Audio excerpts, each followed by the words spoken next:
I'm Roger Bennett of Men in Blazers, here to talk about Asif Kapadia's new HBO sports film, Diego Maradona.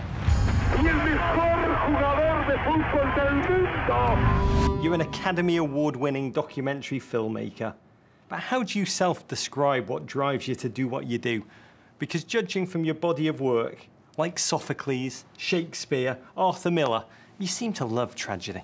I do love tragedy. I like drama. Senna, Amy and Maradona are incredibly charismatic people who had very dramatic lives. You know, Senna was a one-off. Everything he stood for, this kind of spirituality, but also he was fighting for safety, the rivalry of Alain Prost. So that just came out of research. Amy was a different story. Amy, I'm a Londoner, I'm a North Londoner. I live around Camden for 10 years. That was a question where I thought, what's happened to her? Why is no one looking after her? What's happened? Why is no one saving her? Maradona's different. I'm a football fan. I've grown up watching football, playing football. I love football. And of my era of watching football, he was the best player in the world. I read a story of how you persuaded Maradona to do this film. He saw that you won an Oscar for Amy, and he, Maradona, tweeted a photo of you holding your Oscar and said, "This guy's making a film about me next." Yeah, he put it on Facebook, actually. But yes, exactly, he did do that. I was on his Facebook page. What did that feel like, Asif? At the time, it's perfectly normal. Of course I'm going to be on Maradona's Facebook page. Then afterwards, you realise, actually, that's kind of mad, isn't it, that I was on Maradona's Facebook page. At that moment, for a short moment, he knew who I was. Many say that he's the greatest footballer that ever lived. Can you describe him for someone who never had the human wonder of watching him play? In one way, he is the bridge between people like Pelé, who people would have heard of here, and Messi and Ronaldo. He's the guy who crosses over from the black and white generation to the megastars that we have now with a billion followers on Instagram. We first meet him as a shy, reserved, mop-top team prodigy from the slums in Argentina. First played football as a way to drag his family out of abject poverty. From the age of 15, he makes more money than his dad and his mum. He so quickly becomes a prodigy. So he moves to Barcelona, essentially the LA Lakers, the New York Yankees. But in his words, it was a real disaster. He has a terrible time. He gets his ankle broken. He gets hepatitis. He hardly ever plays. They kick him out. He's damaged goods. Falling out with everyone. He's spat out and washes up extraordinarily at Napoli, who have never won anything. But there's a great scene where he arrives in Napoli, welcomed by 85,000 bellowing fans upon arrival, still fresh-faced. He's whisked into a press conference and asked by a journalist, "Do you know what the Camorra is?" The mafia, the serious people who essentially ran that city. And Diego looks lost. He's like a kid who doesn't know where he's turned up. And before he can answer, the president of the club says, "I'll answer this one."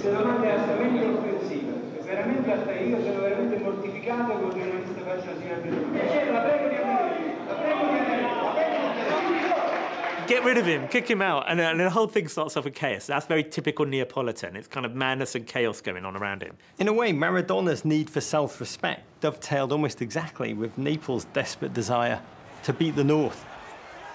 They're kind of perfect for one another. They need a star, they need a hero. He needs a team that he can prove himself with. He's a street guy, bronca, anger. That's what he thrives off of. His global high point, the 1986 World Cup. He single-handedly willed a very mediocre team, apart from him, to glory. Quarter-final against England. Asif, relive it for me. OK, if you're going to sum up Diego Maradona, this is the game that makes him someone that everyone loves and hates. Maradona. Oh, brilliant play by Maradona. Still going. One goal with his hand. Leaping over a 6'1" goalkeeper, punching the ball into the net, the hand of God. 3 minutes later, he scores the best goal ever.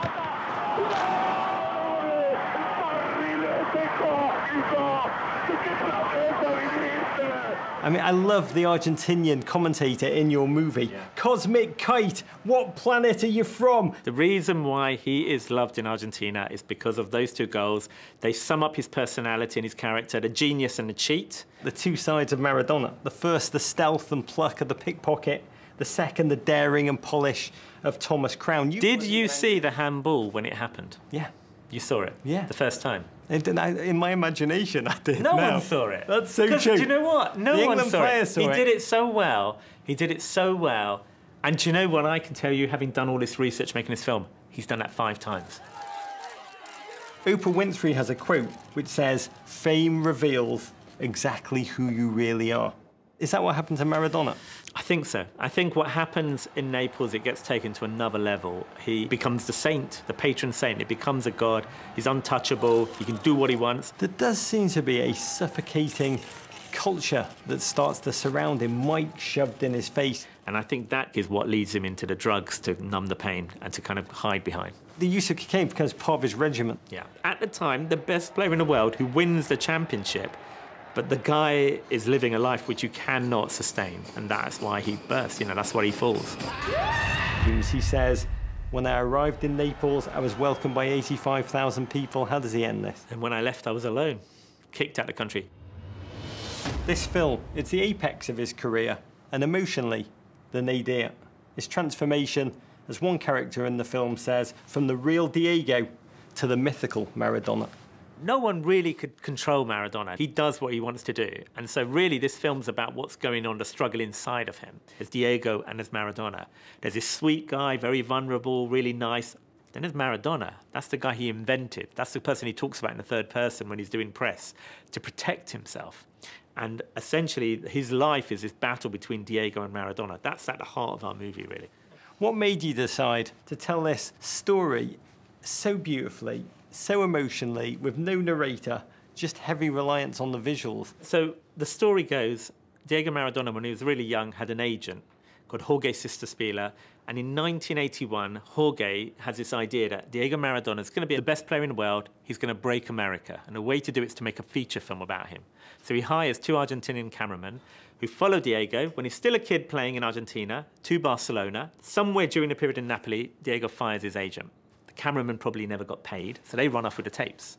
So this film that started in 1981 is incomplete. My team get hold of the tapes, we transfer it, we look at it, we do a deal, and we finish the film that started in 81 in 2019, and we're here trying to break America. The post-production was an 18-month edit. What was that process like? Everything happens at the same time. We do a lot of research, a lot of interviews. And you had to ask him about his monumental cocaine addiction, ex-wives, illegitimate sons.